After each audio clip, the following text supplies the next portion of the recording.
Hello everyone, welcome back to my channel. कैसे हैं आप सब लोग। आज हम नया लेस का डिज़ाइन बना रहे हैं कॉटन थ्रेड से। आप देख सकते हैं मैंने कॉटन थ्रेड लिया है। कुछ इस तरह से ये कॉटन थ्रेड हमें मिल जाता है इजीली। कहीं से भी आप लोकल मार्केट से ले सकते हैं या ऑनलाइन भी बाय कर सकते हैं। इस थ्रेड को यूज़ करते हुए मैं 1.0 mm की हुक यूज़ करती हूँ, क्योंकि ये थोड़ी सी बारीक लुक देता है और ये बारीक होता है। और यहाँ पे मैंने क्या किया है, हमारे डिज़ाइन में रिक्वायर्ड है तो मैंने यहाँ पे सीड बीड्स जो होती हैं, छोटे छोटे वाले मोती हैं, वो मैंने पहले से नीडल में थ्रेड को इंसर्ट करके तो मोतियों को इन सीड बीड्स को मैंने थ्रेड के अंदर इंसर्ट कर लिया है, जितने भी मुझे चाहिए हैं। तो आप भी अपने डिज़ाइन बनाने से पहले, स्टार्ट करने से पहले आप ये काम करेंगे, थ्रेड को नीडल में इंसर्ट करके तो अपने जितने मोती चाहिए आपको उतने मोती इसमें पिरो लेंगे। और यहाँ पे हमने 2 रोज़ वाला डिज़ाइन बनाना है। 2 रोज़ के साथ बनेगा तो ये वाला काम हम मोतियों वाला इससे पहले ही कर लेंगे, फर्स्ट रो से पहले कर लेंगे।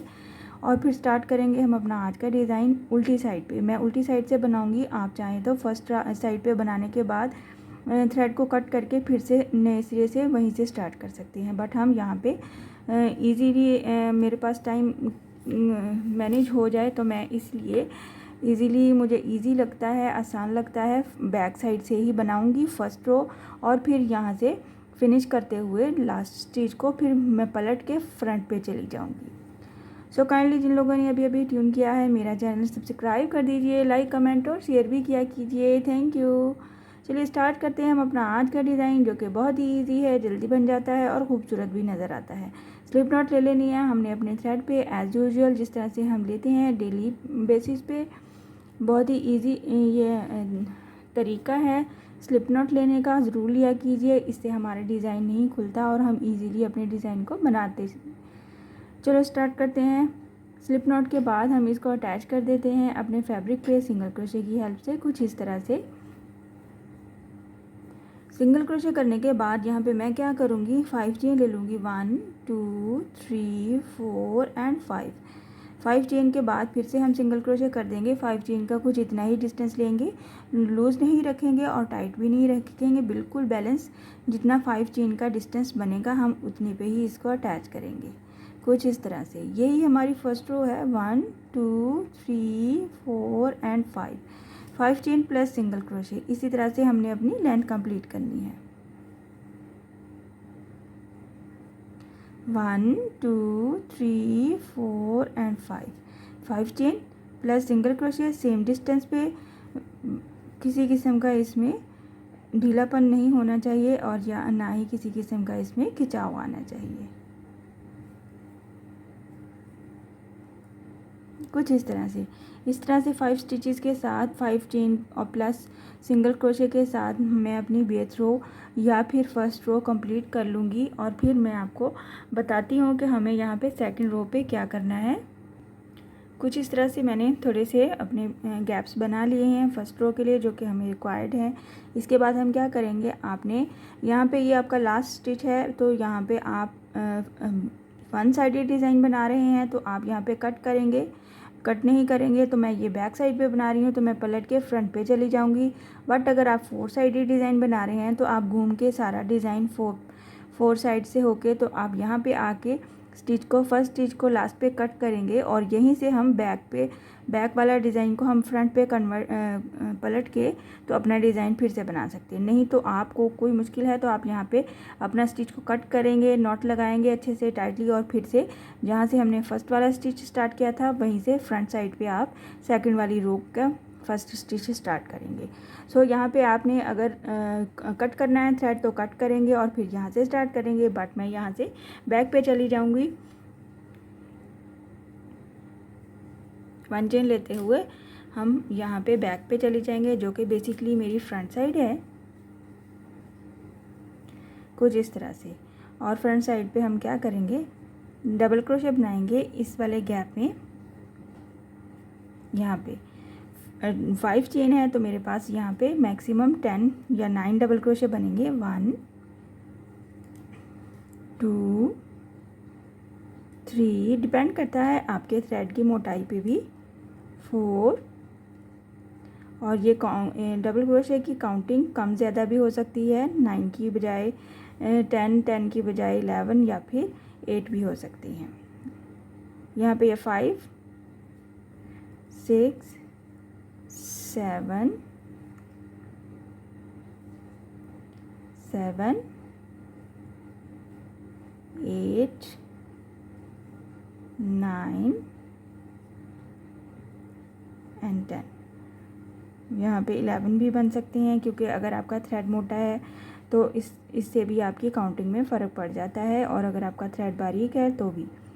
सो यहाँ पे हमने 10 टाइम्स डबल क्रोशे कंप्लीट किया। कंप्लीट करने के बाद क्या करेंगे, नेक्स्ट वाला जो 5 चेन का गैप है उसके सेंटर में जाते हुए हम इसको सिंगल क्रोशे कर देंगे। सिंपल इस तरह से सिंगल क्रोशे करने के बाद हम क्या करेंगे, जो कि हमने अपने बीड्स को थ्रेड में इंसर्ट किया हुआ है उनमें से हमने 3 बीड्स लेने हैं, और यहाँ पे हमने इसको लॉक करना है यहाँ से इस तरह से, और इस तरह से सिंगल क्रोशे करते हुए बीड्स को अपने हाथ से इस तरह से फिंगर से बैक साइड पे करना है। और ये जो हमारा सिंगल क्रोशे का स्टिच बनता है, यहाँ पे एक बार इसको हम सिंगल क्रोशे करेंगे, और फिर साथ ही इसी गैप में एक बार सिंगल क्रोशे करते हुए नेक्स्ट गैप में चले जाएंगे, और नेक्स्ट गैप में हमें फिर से 5 चेन है तो हमें 8 यहाँ पे 10 टाइम्स डबल क्रोशे बनानी है। 1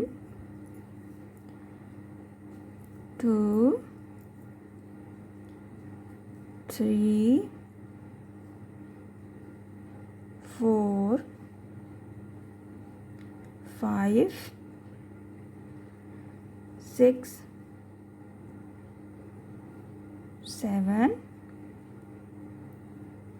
8 9 एंड 10। यहाँ पे ये वाला स्टेप हमारा कंप्लीट होता है। 10 डबल क्रोशे बनाने के साथ ही हम नेक्स्ट वाले गैप में इसको सिंगल क्रोशे कर देते हैं। यहाँ पे कुछ इस तरह से, ये कुछ इस तरह से हमारा डिज़ाइन रिपीट होगा 3 बीड्स के साथ। अगर आप छोटे वाले बीड्स नहीं ऐड करना चाहते हैं, आपके पास अवेलेबल नहीं है, आपको अच्छे नहीं लग रहे हैं, कुछ भी मसला है, तो आप इनकी जगह पे पर्ल्स भी ऐड कर सकते हैं, और आप इसकी जगह पे एक बड़ा वाला बीड भी ऐड कर सकते हैं। सो यहाँ पे हम इसको अटैच कर दिया है सेंटर वाले, इसके सेकंड वाले जो नेक्स्ट वाला जो गैप है 5 चेन का, उसमें हम अटैच कर देंगे ये वाले डबल क्रोशे को, और फिर हम उसके सेंटर में 3 जो बीड्स हैं हमारे पास करेंगे, और इसके सेंटर में इसको अटैच करेंगे। कुछ इस तरह से तीनों मोतियों को हमने लॉक करना है इस तरह से चेन बनाते हुए, और फिर जब हम ये इसको अपनी हाथ के उंगली के हिसाब से आप इसको बैक पे करेंगे इस तरह से, और ये जो हमारा सिंगल क्रोशे है इसमें से हम इसको एक बार सिंगल क्रोशे करेंगे ताकि ये ठीक से लॉक हो जाए, और एक बार सिंगल क्रोशे करेंगे इस गैप में वैसे ही, और साथ ही डबल क्रोशे का बल लेते हुए हम नेक्स्ट गैप में चले जाएंगे, और नेक्स्ट पूरे गैप में हमें 10 टाइम्स फिर से डबल क्रोशे बनानी है। 1 2 3 4 5 6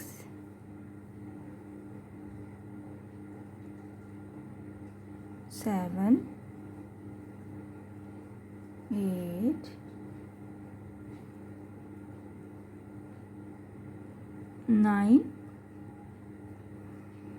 और ये हो गया हमारे पास 10।